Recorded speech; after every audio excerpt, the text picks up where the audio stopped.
You are listening to the show that is all about our small business community, about jobs and entrepreneurship. That's right, you are listening to Get Down to Business, and I'm your host, Shalom Klein. Thanks for tuning back in.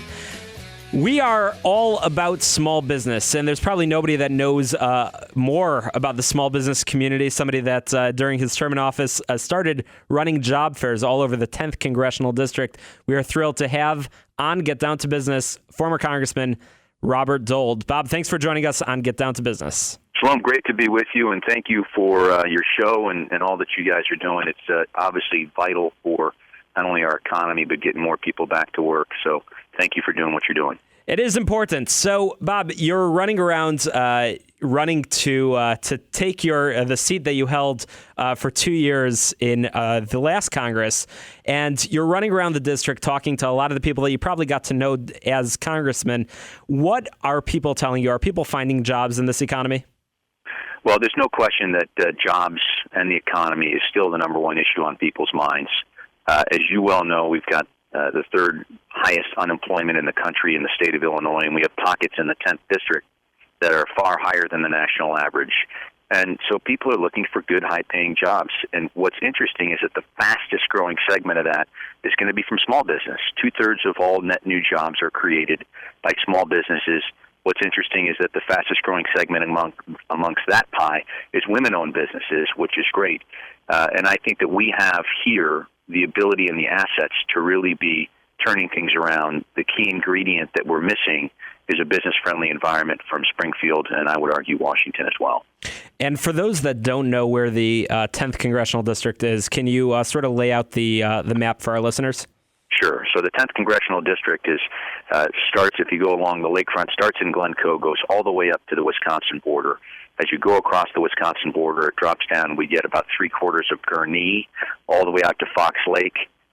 Sticks out like an arm there, comes back in, and drops down to get just the northern part of Des Plaines, and goes back up half of Glenview and Northbrook and the like. So anything in between there is the 10th Congressional District. And those are communities that have a lot of small businesses. I know when you were in office, you spent a lot of time focused on some of the very interesting businesses that are out there. There's a number of industrial businesses, and there's both high-paying jobs as well as perhaps closer to the minimum wage jobs.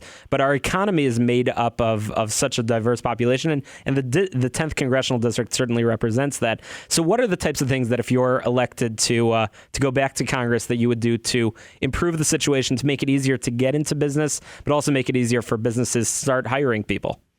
Well, there's a couple of things, Shalom, that I would talk about. First of all, I've laid out a Main Street jobs agenda, which I think is important. So there's not a single piece of legislation that fixes it, but in just listening to people and being out there and being a small business owner myself, access to capital is certainly something that's very, very important, whether that be that line of credit or making sure that entrepreneurs or people that want to invest back in their business have the ability to go to the bank and be able to get that access to capital. Being able to talk about STEM education, because as you pointed out, the 10th District is actually the third largest manufacturing district in the country. And when I'm out listening to and talking with a lot of these manufacturers, they say, I have jobs available today. I can't find people qualified to take those jobs. So STEM education, science, technology, engineering, and mathematics, trying to make sure that gets not only into the colleges but into the high schools to be able to prepare students to take jobs in the 21st century. The other thing that I would say is we look at this is exports and manufacturing. 95% of the world's consumers are outside of the United States. We want to be able to make those products here selfishly in the 10th Congressional District, sell them all over the world. Fixing our tax code is another important, critical piece as we look at companies like Walgreens and others that are looking at to re-domicile their headquarters outside of the U.S., but also, as we look at our tax code, we have to look at the LLCs and Subchapter S corporations, which is the vast majority of those small businesses, which are pass-through entities. So I think it's very, very important as we look at our tax code, and again, these are some bipartisan beliefs. I mean, we've heard the president talk about the need to reform our tax code, be able to lower the rate, specifically our corporate rate, because it's the highest in the industrialized world, and eliminate some of the lobbyist loopholes to be able to allow our folks to innovate and compete, because the world today is flatter than it's ever been. We also have to deal with the regulatory reform, and it's not that we're against regulation. We need regulation. We need to know what the rules of the game are. We need to have a level playing field. But when the Federal Registry grows by 13 feet in 2012, that's the end that holds all the rules and regulations. We know that it's gone a little bit too far. And then we need to talk about energy and making sure that I frankly would like to see an all-of-the-above energy approach, but it's important that we have a reliable, inexpensive form of energy for our businesses to be able to grow. So this is in essence a Main Street jobs agenda when you look at all of those things. And again, working in a bipartisan way to be able to get more people to say, this is going to help me grow my business, knock down some of the barriers that are in front of me, and be able to grow and hire more people. Bob, and I'm glad you mentioned that. I run around a lot, as you know, and dealing with a lot of small business people, both through our events and our advocacy and our resources for small business. And the thing that I hear from a lot of people, both in regards to Springfield and unfortunately in Washington as well, is that people seriously question whether it's possible for Congress to get anything done when we continue to elect extremists in both parties that seem to just bicker and fight on basically any issue. Bob, what are you going to do to try to get things done, get bills passed that will actually help the business community, help the working class, help people that live all over the 10th Congressional District, whether it's in Northbrook or in Libertyville? What are you going to do for them? Well, I think there's a number of things. First of all, you've got to lead. Okay, so leadership is absolutely critical, and you've got to lead by example. I was ranked the most independent bipartisan member of the 112th Congress. Some people think that's bad. I happen to think that's good. And for those out there that understand in terms of just operating a small business, you have to realize that there's going to have to be some compromise if you do a deal to create a win-win situation. And unfortunately, today in Washington, if it's a win for one side, it has to be a loss for the other. And frankly, I think the American public is absolutely frustrated. One of the things that I think we can work on in terms of a bipartisan piece of legislation is the Main Street Fairness Act, talking about the Internet. So a lot of these small mom-and-pop operations, these entrepreneurs that have opened up their businesses, are competing and are paying different tax rates than those that just have an Internet business. And what we want to do is we want to make sure that, again, it's not a new tax, but it's talking about trying to make sure that we're leveling the playing field to allow folks that you see every day driving up and down Main Street to allow them to compete on a level playing field. That would be a huge step forward to be able to allow them and to be able to pick up sales, hire those individuals. And if you step back, Shalom, and think about this for a second, there are 29 million small businesses in our nation. If we can create an environment in Washington, and I would argue absolutely in Springfield as well, that allows half of those businesses to hire a single individual, think about where we'd be then.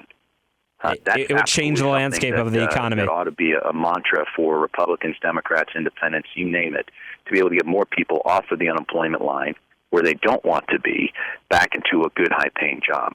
And Bob, I'll tell you a compliment for your office when you served as congressman. I mentioned this to one of our other guests the other week. Not only is constituent services obviously an important responsibility, but in helping people, when they need to apply for unemployment, unfortunately, help them apply for unemployment. But there probably wasn't a week that went by that your office didn't call and say, I've got somebody new that just got unemployment, unfortunately lost their job. What can you do to sort of help them and get them back up on their feet? And that's so important. So, Bob, if the voters reelect you to come back to Congress, do you have any ideas which committees you'd like to sit on? Well, Shalom, first of all, we'd like to say when they reelect us as opposed to if. But I think most likely it would probably be financial services. I sat on financial services before. And as a freshman, to sit on an A committee was certainly an honor. That obviously impacts the economy, insurance and housing, international monetary policy and trade. So really an important committee. And so most likely we would go back and sit on financial services, and then we may be able to add additional committees as well, but that would probably be where we would start. Fantastic. Bob, we've got about 30 seconds remaining. Can you tell our listeners how people can follow up with you if they want to learn more about your platform, your policy agenda, and how people can perhaps step up and get involved in your campaign? Well, we'd love for them to get engaged in our campaign. Go to doldforcongress.com.